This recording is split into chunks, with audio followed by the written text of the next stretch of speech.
In this video, I'm going to show you how to set your YouTube TV home location. If you find this video helpful, please consider to like this video and subscribe to my channel. In saying that, let's just jump straight into the video. Okay, so what we want to do is open up a web browser and head on over to tv.youtube.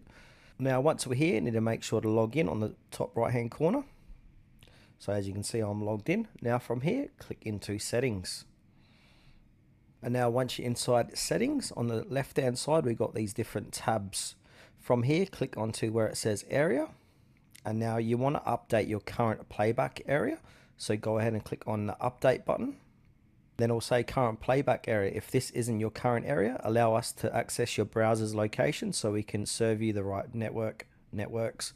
So from here, click on the blue update location button, and then this little pop-up will appear. tv.youtube.com wants to know your location.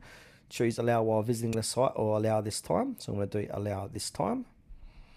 Now what this is going to do, this is going to set your YouTube TV home location, and you'll come back to this page.